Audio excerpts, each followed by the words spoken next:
ॐ सहनावतु सहनौ भुनाक्तु सह वीर्यं करवावहै तेजस्विनावधीतमस्तु मा विद्विषावहै। ॐ शान्ति शान्ति शान्तिः। हरिः ओम्। स्थापकाय च धर्मस्य सर्वधर्मस्वरूपिणे अवतार वरिष्ठाय रामकृष्णाय ते नमः। यथाग्निर्दायिका शक्ति रामकृष्णे स्थिता ह्या सर्वविद्यास्वरूपां त्वां शारदां प्रणमाम्यहम्। नमः श्री ज्योतिराजाय विवेकानन्दसूरये सच्चित्सुखस्वरूपाय स्वामिने तापहारिणे।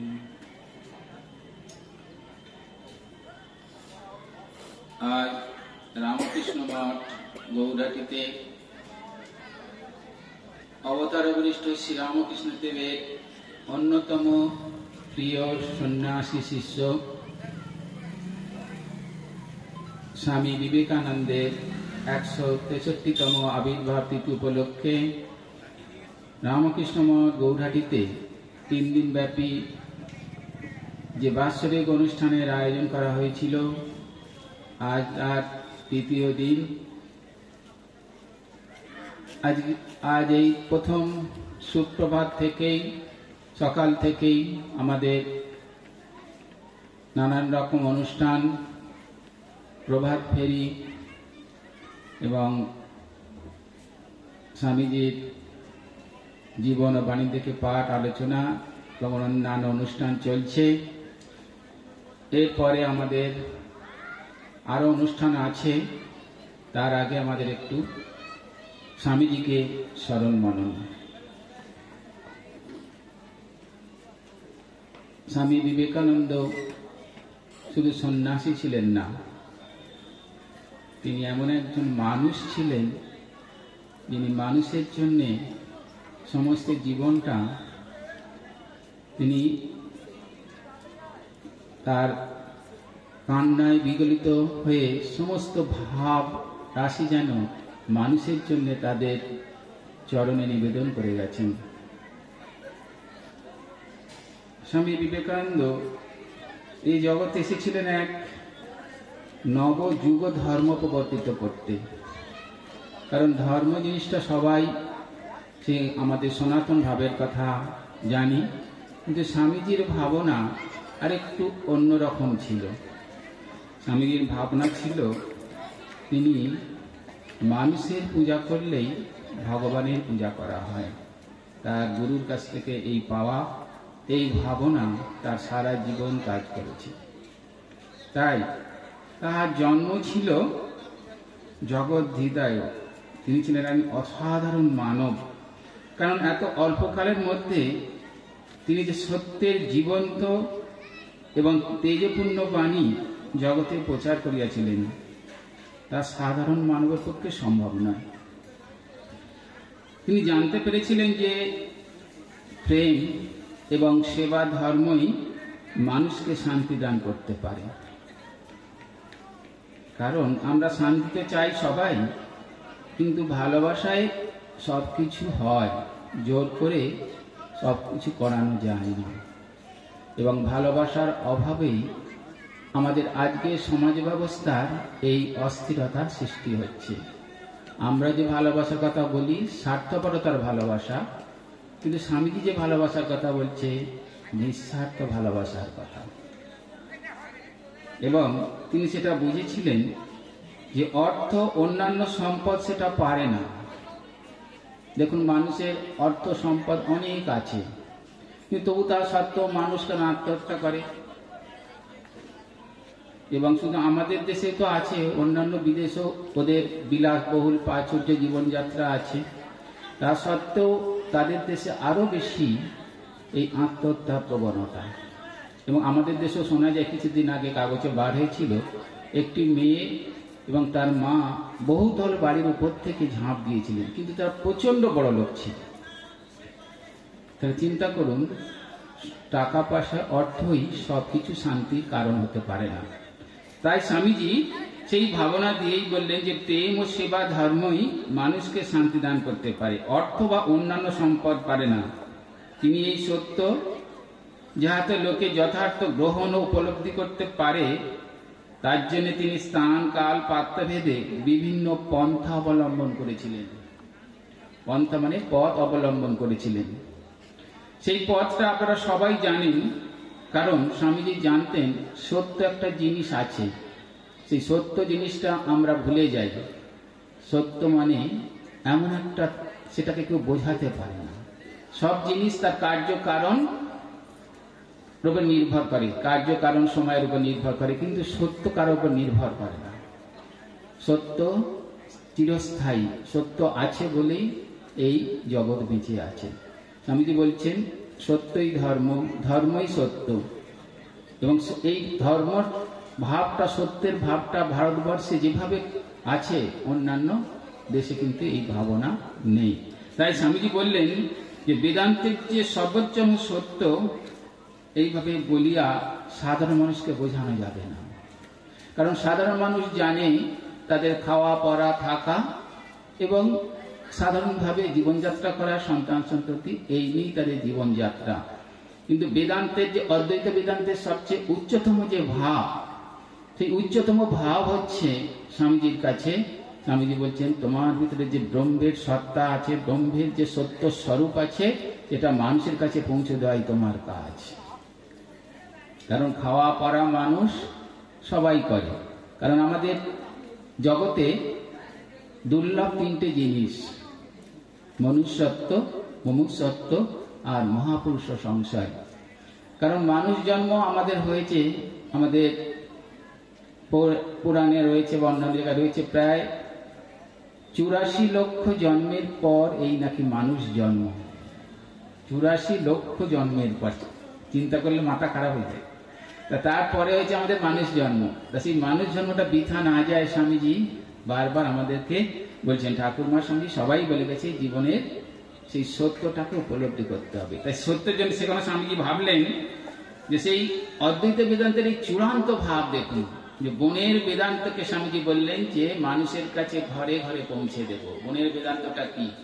আগে মানুষ জানতো যে জঙ্গলে পাহাড়ে পর্বতেই আমাদের সেই ধর্ম ভাবনা, সেখানে সাধু সন্তরা থাকে, মুনি ঋষিরা থাকে, তারাই এই ধর্মের ভাবনা দিয়েছে, তারাই ধর্মকে উপলব্ধি করবে, তারাই ভগবানকে উপলব্ধি করবে, তারা ব্রহ্মকে উপলব্ধি করবে, তাই না? এই ভাবনা ছিল, এখনো আছে সাধারণ মানুষের ক্ষেত্রে। কিন্তু ঠাকুর এই ভাবনাকে চেঞ্জ করে দিয়ে গেল। ঠাকুর হচ্ছে সূত্র, আর এই ভাষ্য করে গেল তার প্রিয় শিষ্য জগৎ বিখ্যাত নরেন্দ্রনাথ স্বামী বিবেকানন্দ, যে বনের বেদান্তকে আমি মানুষের ঘরে ঘরে পৌঁছে দেব। বনের বেদান্তটা খুবই সহজ, কিন্তু আবার সেটাকে উপলব্ধি করতে গেলে শক্তও আছে। কারণ কি? মানুষের ভিতরে সেই ভাবনাটা, মানুষের ভিতরে সেই সত্যটা রয়েছে, মানুষের ভিতরে সেই ব্রহ্মটা রয়েছে, সেই সত্তার ভাবনাটা মানুষকে বোঝানো খুবই শক্ত। সেই জন্য স্বামীজি বললেন যে দেখো এদের এখনো সেই অবস্থা হয়নি। সেই জন্যে স্বামীজি এই সংঘ করে গেলেন, এই সেবা প্রতিষ্ঠান করে গেলেন। এর মাধ্যম দিয়ে মানুষের কাছে পৌঁছে তাদেরকে বোঝানো হলো কিরূপে এই উচ্চ তত্ত্বকে জীবনে উপলব্ধি করতে হবে। কারণ মানুষ খালি পেটে ধর্ম হয় না, স্বামীজি বলছেন। সেই জন্য প্রথমে ওদেরকে অন্ন দিতে বলল, তারপরে শিক্ষা দাও, তারপরে এই ভাবনা দাও। উচ্চতম ভাবনা কি না? তুমি সেই, তোমাকে সেটাকে জানতে হবে। এবং আমাদের বলা হচ্ছে জীবন মুক্তি সুখ প্রাপ্তি হে তবে জন্মধারিতম আত্মনা নিত্য মুক্তেন নতু সংসার কাময়া। জীবন মুক্তি সুখ প্রাপ্তির জন্যই তোমার জীবন, জীবন মুক্তি সুখ প্রাপ্তি হে তবে জন্মধারিতম, এই জন্যই তোমার জন্ম। আত্মনা নিত্য মুক্তে না, তোমার মুক্তির জন্য এই জন্ম, নত সংসার কামনা, সংসার কামনার জন্য তোমার জন্ম না। সেই জন্য শ্রীরামকৃষ্ণ বললেন যে মনুষ্য জীবনের উদ্দেশ্য তাকে জানা। এবং তার প্রিয় শিষ্য স্বামী বিবেকানন্দ কি করলো, বললো যে নব বেদান্তকে, বনের বেদান্তকে আমি মানুষের কাছে পৌঁছাবো, ঘরে ঘরে পৌঁছাবো। সেই ভাবনা নিয়েই এই সমস্ত ভাবনা করলেন। সেই জন্য বললেন যে মানুষের সাধারণ অভাবগুলো দূর করতে হবে, তা নাহলে উচ্চ ভাব সে নিতে পারবে না। নিতে পারবে প্রথমে যদি বলে তুমি যে ব্রহ্ম সহ তুমি ঈশ্বর ভগবান নিতে পারবে না। সেই জন্য ওদেরকে প্রথম যে এই সাধারণ ভাবগুলোকে, তাদের যে অন্ন ভাব, বস্ত্র অভাব, এসবগুলো দূর করতে হবে। তাদের আর কিছু দরকার যেগুলো সাধারণ দূর করলে তখন মানুষ, এই জন্য স্বামীজি এই সমস্ত সেবা সংঘ করে গেলেন। তা সেই নরেন্দ্রনাথ স্বামী বিবেকানন্দ আমাদের জগতে এসেছিলেন, আপনারা জানেন। সেই সিমলার, আমাদের সিমলার যে পল্লীতে এসেছিলেন, আজ থেকে দেখুন 163 বছর আগে তিনি এই জগতে এসেছিলেন।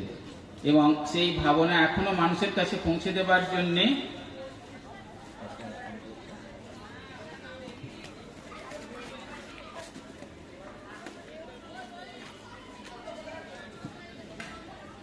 সেই জন্য তিনি আমাদেরকে এই ভাবনা দিয়ে গেছেন।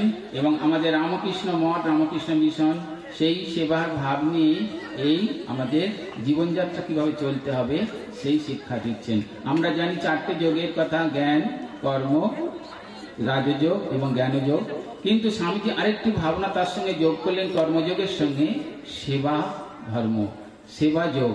এই সেবা যোগটা খানিকটা স্বামীজি বললেন, কারণ হচ্ছে এই সেবা যোগের মাধ্যম দিয়ে মানুষের মনের মধ্যে সেই ভাবটা ফুটে উঠবে, তখন আমাদের মন শুদ্ধ পবিত্র হবে এবং আমরা তখন সেই অবস্থায় পৌঁছতে পারবো।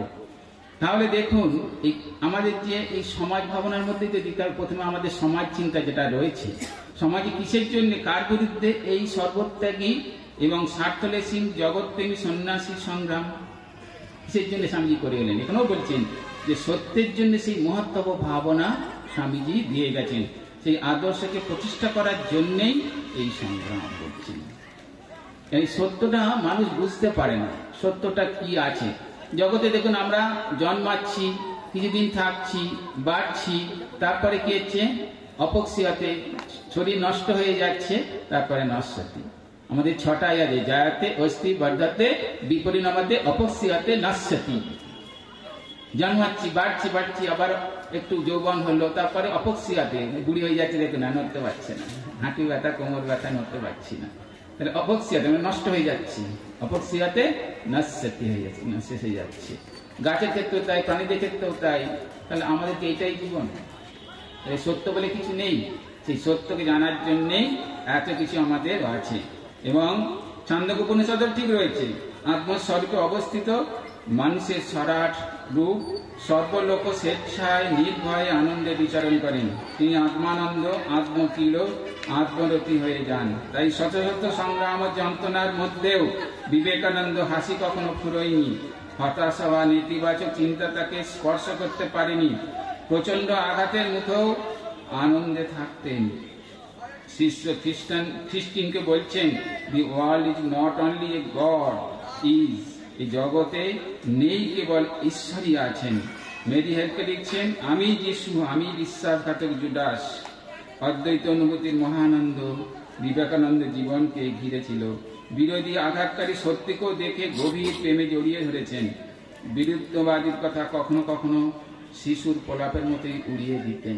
স্বামীজি জীবনে বহু দুঃখ পেয়েছেন, আপনারা জানেন। তার বাবার শরীর যাবার পরেতে তার দিদিদের আত্মহত্যা, তারপরে স্বামী যখন বিদেশ, ভারতবর্ষের বিভিন্ন জায়গায় পরিবারিক অবস্থায় ঘুরলেন, ভারতবর্ষের সেই অভাব, দুঃখ, দারিদ্রতা, নারীদের উপরে অত্যাচার এবং সেই নারীদের অশিক্ষা এবং দারিদ্রতা দেখে স্বামীজি ধরে রাখতে পারেন নিজেকে। একবার তিনি ম্যাড্রাসের একদিন সমুদ্র নদীর তীর দিয়ে একটু যাচ্ছেন, হাঁটতে হাঁটতে স্বামীজি কান্নায় ভেঙে পড়েছিলেন একটি দৃশ্য দেখে। দেখছেন একটি খুব গরিব মহিলা জাল দিয়ে মাছ ধরছে, আর একটি বাচ্চা ছেলে তাকে সেই মাছ ধরার কাজে সাহায্য করছে। স্বামীজি বলছেন, ভগবানের উদ্দেশ্যে বলছেন, ভগবান তুমি এই দৃশ্য আমাকে দেখাচ্ছ যে একটা বাচ্চা মেয়ে, বাচ্চা ছেলে তার মাকে সাহায্য করছে, আর মা মাছ ধরছে। কারণ ওদিকে অনেক